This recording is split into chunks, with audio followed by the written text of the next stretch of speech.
नमस्कार दोस्तों, मैं कर्मैन प्लैनेट्स आज आपसे शेयर करने जा रहा हूँ कुंडली के 10th हाउस के बारे में।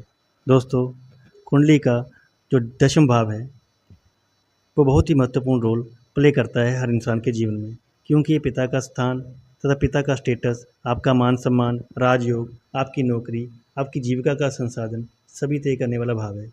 और यहाँ का कारक ग्रह शनि, सूर्य ग्रह, बुध ग्रह और गुरु ग्रह हैं। अब इस घर में शनि ग्रह से सीधा संबंध हम मेहनत मजदूरी से लेंगे, आपके कार्य क्षेत्र से लेंगे। दूसरा, यदि बात करें बुध ग्रह की, तो बुध आपका व्यापार, वाणिज्य, आपकी वाक चतुरता, कम्युनिकेशन से लेंगे। सूर्य से हम इस घर में तय करेंगे कि आपका मान सम्मान, आपकी इज्जत समाज में सूर्य से ही इस भाव में देखी जाएगी। अब बात करते हैं गुरु ग्रह से, तो गुरु ग्रह से हम देखेंगे आपका भूमि सुख, वाहनों का सुख, आपके ज्ञान से प्राप्त होने वाला मान सम्मान, सारे का सारा आपके गुरु ग्रह से देखा जाएगा।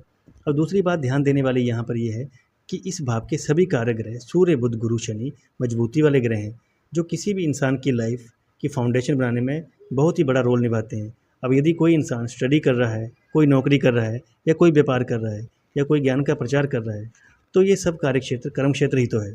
इसलिए 10th हाउस में इन चारों का वर्चस्व रहता है। तो बात सामने ये आती है कि यदि ये चारों कुंडली में खराब हो जाएं या कर ले जाएं, तो मान लीजिए आप ना तो व्यापार, ना नौकरी, ना ही समाज में ज्ञानवान बन सकते हैं। मान सम्मान तो बहुत दूर की बात हो जाएगी फिर। इसलिए जितने भी बड़े बड़े उद्योगपति हैं या मेहनत करके ऊपर उठने वाले लोग हैं, जो कंपनीज फैक्ट्रीज चलाते हैं, सभी के चारों ग्रह बहुत उम्दा माने गए हैं। साधारण मनुष्य चाहे वो नौकरी पेशा हो या छोटा मोटा व्यापार करने वाला हो, चारों में से कम 1 या 2 का कुंडली में अच्छा होना बहुत ज़रूरी है, वरना जीवन की गाड़ी का चलना और आय का संसाधन मुश्किल सा हो जाएगा, ये आप मान लीजिए। अब बात करते हैं कि 10th हाउस को ठीक कैसे करें। तो दोस्तों, चारों ग्रह का मजबूत होना बड़ा ज़रूरी है, या कम से कम अगर ज़िंदगी की गाड़ी चलानी है तो 30% तो चारों का सही होना ज़रूरी है। अब क्या करें? अंधे व्यक्तियों की सेवा करें, मजदूरों की सेवा करें, अपने से बड़ा बुजुर्ग को कभी ना सताएं। ये शनि के लिए बता रहा हूँ मैं आपको, शनि के लिए। उसके बाद शनि मंत्र का जाप आपने एक बार अवश्य करना है लाइफ में। ओम प्राम प्रीम प्रोम स शनिश्चराय नमः। यदि महादशा है तो कम से कम उस समय 23,000 जाप तो अवश्य करना है। अब गुरु की बात करें तो गुरु के लिए अपने गुरु का मंत्र जाप करना है, ओम ग्राम ग्रीम ग्रोम से गुरुवे नमः। और ये भी आपने कम से कम 19,000 बार जाप संकल्प के साथ करना है। अपने माथे पर पीला हल्दी का तिलक या केसर का तिलक लगाना है, अपनी नाभि पर, अपनी शिखा पर, अपने कानों पर, अपनी जुबान पर। इससे गुरु ग्रह आपको 100% इस घर में बड़ा उम्दा रिजल्ट देंगे।